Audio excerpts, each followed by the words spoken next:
सोहेल आफरीदी को वजीर आला बनने पर मुबारकबाद। उनके तीनों मद्दे मुकाबल उम्मीदवारों को 0-0-0 वोट मिला है और सोहेल आफरीदी को मिले हैं 90 वोट। मतलब सोहेल आफरीदी केपी के वजीर आला बन गए हैं, लेकिन केपी से बाहर वाले भी इन्हें वजीर आला मानते हैं या नहीं, ये एक अहम सवाल है।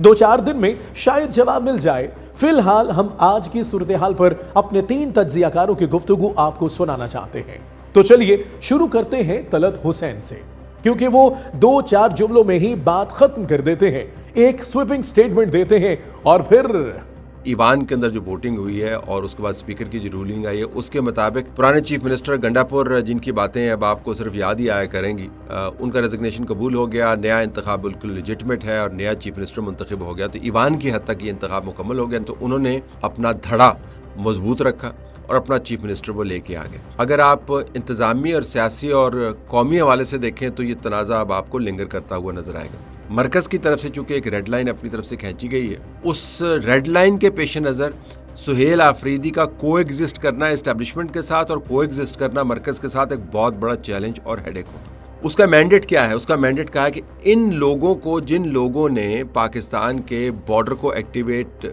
करने की कोशिश की है हिंदुस्तान के बिहाफ के ऊपर, इन लोगों के साथ आपने हाथ मिलाना है। इसके बाद जब वो जत्थाबंदी करेंगे, मुल्क के अंदर जहाँ पर हंगामा होगा उसको ओन करेंगे, उसको प्रमोट करेंगे, खारजा पॉलिसी के ऊपर हर जगह पर जाकर वो इंटरफेयर करेंगे और कुछ नहीं करेंगे। अगर हकीकत में कुछ नहीं कर सकते तो बयानात इस किस्म के देंगे कि लोगों के ज़हन में कन्फ्यूजन फैले।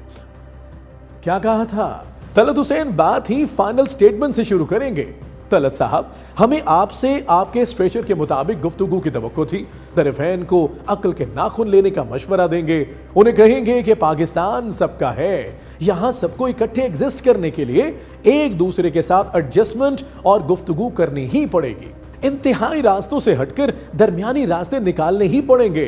लेकिन आप है कि वो एंगल बता रहे हैं फरीकैन को जो 360 से भी बाहर है।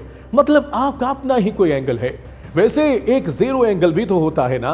बिल्कुल जीरो। वैसे हैरत आज हमें मुनीफ फारूक पर हो रही है। सोहेल आफरीदी बारे उनके नशियात आज पिंडी इस्लामाबाद स्टेशन से नहीं है।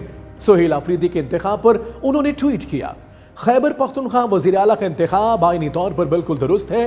गवर्नर साहब का इतराज बिला जवाज था। आइन में ऐसा कोई इख्तियार गवर्नर को हासिल नहीं कि वो आईनी तरीके से दिया गया तस्दीक शुदा इस्तीफा एतराज लगाकर वापस कर दे। मुनीफ साहब, हमारा तो ख्याल था कि आप गवर्नर साहब की इस कार्रवाई पर उनके शान में 2 गज़ला से गज़ला पढ़ेंगे, उनके एतराज़ात को बढ़ावा देंगे, गवर्नर साहब को मशवरा देंगे। जरा चेक तो कीजिए, जिस स्याही से दस्तखत किए गए हैं वो स्याही नीली है या काली? काली है तो कहें नीली होनी चाहिए थी, और अगर नीली है तो काली की डिमांड कर दें। लेकिन आपने तो आज ऐसा कुछ किया ही नहीं। तो ऐसे में हमें एक ही बात समझ आ रही है, अंदर ही अंदर आप खुद चाहते हैं कि सोहेल आफरीदी जल्द अज जल्द वजीर आला बन जाएं। पता है क्यों? क्योंकि जब वो वजीर आला बन जाएंगे तो हर वक्त एस्टेब्लिशमेंट, विफाक और उनका मैच पड़ा रहेगा, और आप ठकाठक विलॉग कर करके फरीकैन को अपने खतीबाना मशवरे भी दिया करेंगे और खालिस मुनीबाना अंदाज में उन्हें धोया भी करेंगे। उन्हें मतलब इमरान खान को, सोहेल आफरीदी को। खैबर पख्तूनख्वा के अंदर जो है एक ऐसा वज़ीर आला आ चुका है जो इस्टेब्लिशमेंट की गुड बुक्स में नहीं है। लेकिन सोहेल आफरीदी साहब के लिए जो है वो आगे का वक्त जो है वो बड़ा मेरे ख्याल में बम्पी होगा, मुश्किल होगा। क्या वो ये सब कुछ अचीव कर पाएंगे या नहीं? इमरान खान साहब के पास इनकी उम्मीदों के हवाले से क्या क्या उम्मीदें इन्होंने रखी हुई हैं, क्या उन उम्मीदों के ऊपर पूरा उतर पाएंगे या नहीं? ज़हन में रखिएगा कि पाकिस्तान तहरीक इंसाफ का ट्रैक रिकॉर्ड अपने वज़ीर आला के हवाले से ज़्यादा अच्छा नहीं है। 2 वज़ीर आला पहले महमूद खान और परवेज़ खटक वो यहाँ से इलेक्ट हुए, लेकिन उसके बाद अब वो पार्टी के अंदर शामिल नहीं हैं। उस्मान बुज़ार साहब वो भी अब पार्टी के अंदर शामिल नहीं हैं। गंडापुर साहब चौथे वज़ीर आला थे जो जिनको तब्दील किया गया है, लेकिन गंडापुर साहब जो हैं वो अभी तक इमरान खान साहब के साथ लॉयल ही हैं। ना उन्होंने कोई अपना फॉरवर्ड लॉक बनाया है, ना इमरान खान साहब से उन्होंने गद्दारी की है। तो सोहेल आफरीदी साहब कितनी देर कंटिन्यू कर पाते हैं? क्या वो इस पूरे टेन्योर को, जितनी देर पार्लिमानी टेन्योर है खैबर पख्तूनख्वा की असेंबली का, क्या वो उसे कंप्लीट कर पाएंगे या नहीं? ये सबसे बड़ा सवाल है। मंसूर साहब, आपकी सारी बातें दुरुस्त हैं, लेकिन सवाल यह है कि सारे इखलाकी, सियासी और रसूली एतराज़ात आपको एक ही पार्टी के बारे में क्यों सूझते हैं? मसलन नून लीग को ही लीजिए, इस बार उन्होंने भी अपना वज़ीर आला बगैर किसी वाज़े वजह के बदला था। हाँ, हमजा शहबाज थे ना चीफ मिनिस्टर, जिन्हें अदालत ने फारिग किया था, लेकिन अगले इलेक्शन में पार्टी ने भी फारिग कर दिया और मरियम नवाज शरीफ को चीफ मिनिस्टर बना दिया। उस वक्त आपने कोई एतराज नहीं किया। आप भी ना सारे एतराज पीटीआई के लिए ही बचा कर रखते हैं।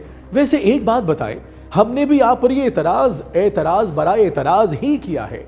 फिक्र हमें भी बहुत है कि आखिर सुहेल आफरीदी सूबे को कैसे चलाएंगे, विफाक और एस्टेब्लिशमेंट की मानेंगे या उनसे अपनी मनवाएंगे।